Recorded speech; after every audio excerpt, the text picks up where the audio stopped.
Bonjour à toutes et à tous, je suis ravi de vous retrouver pour un nouveau numéro du Rendez-vous de l'info.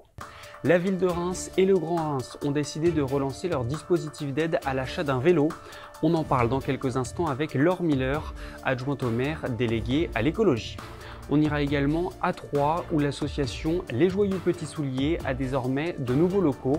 Mais tout de suite, voici un résumé complet de l'actualité.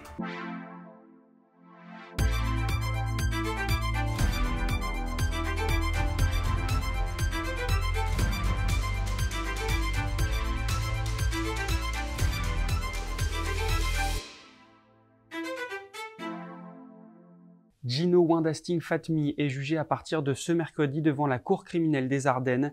Il encourt 15 ans de réclusion pour des faits de violence volontaire ayant entraîné la mort sans intention de la donner. Le 22 mars 2019, un fourgon avait été découvert incendié à Launois-sur-Vence et son conducteur, Alain Bessière, introuvable. Quelques jours plus tard, Gino Windasting Fatmi avouait l'avoir tué puis enterré sous un tas de bois. Le verdict est attendu vendredi. De nouvelles prospections se déroulent en ce moment en forêt de Craonne dans l'Aisne. L'objectif, acquérir davantage de connaissances sur le tunnel dit de Winterberg. Ce travail est mené en coopération étroite entre les autorités françaises et allemandes. En avril 2021, des recherches ont permis la découverte de vestiges, cloches, uniformes et autres casques. Et puis la route du Champagne en fête fera son grand retour les 30 et 31 juillet prochains. Après 2 éditions annulées en raison du contexte sanitaire, l'association CAPC prépare activement l'événement dans 6 villages de la rive gauche de l'Aube. La grande nouveauté sera la mise en place d'un jeu concours. Une bouteille de chacune des 15 caves participantes sera mise en jeu.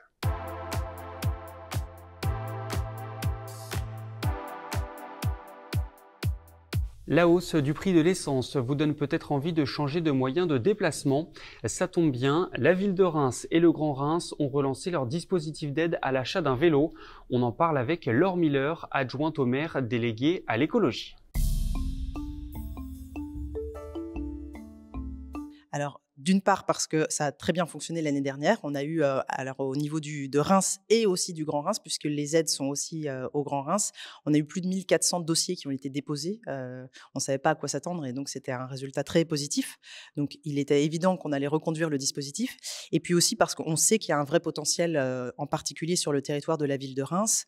On sait qu'à peu près 40% des déplacements sont des déplacements de courte durée en voiture, je précise, et que donc la conversion finalement de la voiture vers le vélo est quelque chose qui peut être assez facile à faire pour les Rémoises et les Rémois qui peuvent être motivés. Et donc cette aide à l'achat, c'est une forme de motivation, d'incitation pour passer le cap.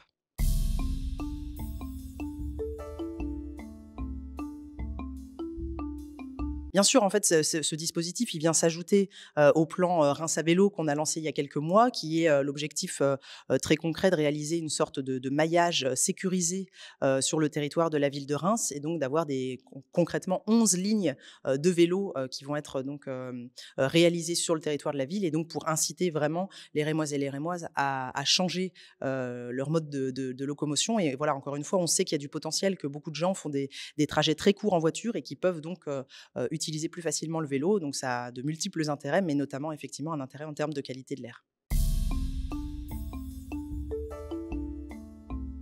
Alors, il faut habiter le territoire, donc soit la ville de Reims pour l'aide accordée par la ville de Reims, soit le territoire du Grand Reims s'agissant de l'aide Grand Reims.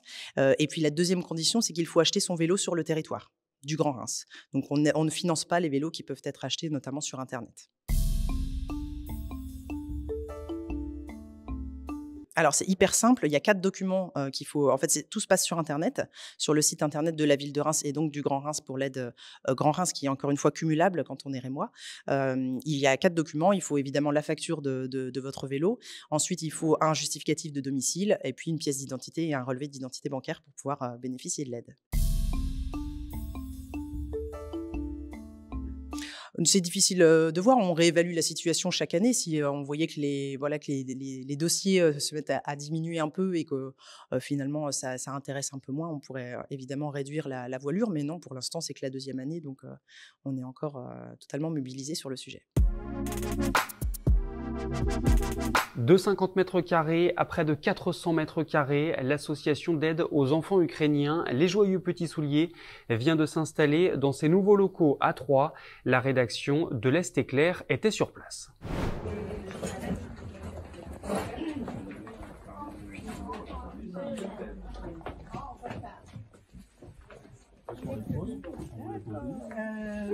Depuis mars, on est arrivé début mars ici. 3 Aube Habitat nous a prêté gracieusement les locaux.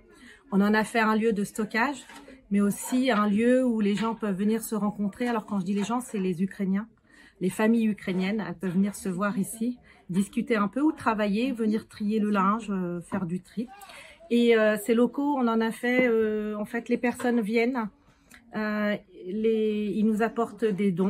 Alors ça peut être des vêtements, de l'hygiène, de l'alimentaire, des choses pour enfants. Et ensuite, nos bénévoles se mettent à les trier. On prépare des cartons qu'on va envoyer en Ukraine. On a un convoi qui vient toutes les semaines. Donc on leur donne tout ça. Et ensuite, avec le reste, on essaye d'aider les familles ukrainiennes dans l'Aube. Donc ces personnes-là peuvent venir quand elles veulent aux horaires d'ouverture et elles prennent ce qu'elles veulent. Une jupe. Ah, short. C'est la bonne taille.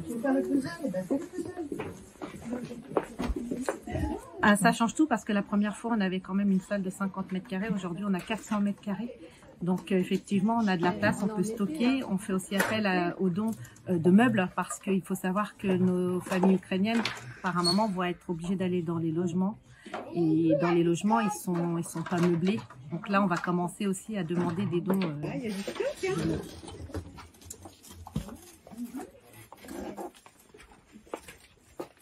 On est comme tout le monde. Le problème de l'Ukraine, c'est un problème qui interpelle toutes les démocraties, tout le peuple français, tout le peuple européen. Et on a essayé d'ajouter notre petite pierre à l'édifice et d'essayer d'aider les associations, en particulier celle-ci. C'est la fin de cette édition. Je vous retrouve ce mercredi à partir de 18 h pour un nouveau numéro du Rendez-vous de l'info. Et d'ici là, l'actualité se poursuit sur nos différents sites internet.